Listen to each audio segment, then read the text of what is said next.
বন্ধুরা, এই মুহূর্তে আজকের আবহাওয়ার সবথেকে বড় খবর প্রকাশ করলো আবহাওয়া দপ্তর।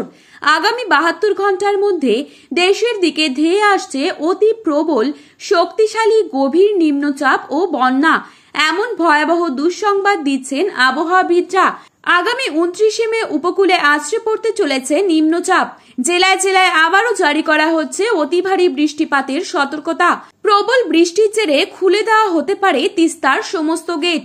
ফলে বাংলাদেশে বন্যার পূর্বাভাস দেওয়া হয়েছে। বাংলাদেশ ও পশ্চিমবঙ্গে প্রবেশ করেছে মৌসুমী বায়ু। শুরু হয়ে গিয়েছে বর্ষাকাল। আগামীকাল থেকে বাড়বে ঝড় বৃষ্টির প্রবণতাও। তো দর্শক, আজ এবং আগামীকাল বাংলাদেশ ও পশ্চিমবঙ্গের কোন কোন জেলায় আবহাওয়া কেমন থাকতে চলেছে, কোথায় কোথায় ভারী বৃষ্টিপাত হবে, কোন জেলায় কালবৈশাখীর সতর্কতা রয়েছে, সবকিছুই জানিয়ে দেব এই ভিডিওটির মাধ্যমে। তাই অবশ্যই পুরো ভিডিওটিকে স্কিপ না করে শেষ পর্যন্ত দেখবেন। এবং আপনারা যদি আমাদের এই চ্যানেলটিতে নতুন এসে থাকেন, অবশ্যই চ্যানেলটিকে সাবস্ক্রাইব করে পাশে থাকা বেল আইকনটিকে প্রেস করে রাখবেন। এবং বর্তমানে আপনি কোন জেলা থেকে আমাদের এই ভিডিওটি দেখছেন, আপনার জেলার নামটি অবশ্যই আমাদের ভিডিওর কমেন্ট বক্সে লিখে জানাবেন।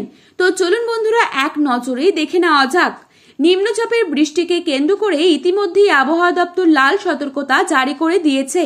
একটানাভাবে 8 থেকে 10 দিন পর্যন্ত বাংলার জেলায় জেলায় হবে ভারী থেকে অতি ভারী বৃষ্টিপাত। আজ রাতের মধ্যেই ঢাকা, সিলেট, রংপুর, পঞ্চগড়, মৌলভীবাজার, বরিশাল, খুলনা, পাবনা, কিশোরগঞ্জ, হবিগঞ্জ, চট্টগ্রাম এই সমস্ত প্রত্যেকটি জেলায় আসতে চলেছে কাল বৈশাখীর ঝড়। এছাড়া আজ রাতে কলকাতা, ঝাড়গ্রাম, পুরুলিয়া, বাঁকুড়া, বীরভূম, বর্ধমান, নদিয়া, উত্তর 24 পরগনা এই সমস্ত জায়গায় ভারী বৃষ্টিপাতের সম্ভাবনা রয়েছে। এবং আগামীকাল সকালে এই বৃষ্টির পরিমাণ সামান্য পরিমাণে বেড়ে যাবে।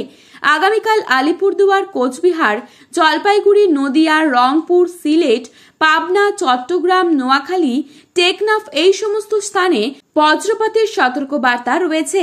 অতি ভারী বর্ষণের জন্য সিলেট, রংপুর, ময়মনসিংহ, মৌলভীবাজার, দিনাজপুর এই সমস্ত স্থানে বন্যার প্রকোপ দেখা যাবে।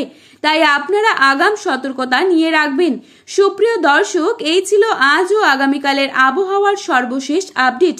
এইরকমই আবহাওয়ার সঠিক খবর সবার প্রথমে পেতে হলে অবশ্যই আমাদের চ্যানেলটিকে সাবস্ক্রাইব করে পাশে থাকা বেল আইকনটিকে প্রেস করে রাখবেন। ধন্যবাদ।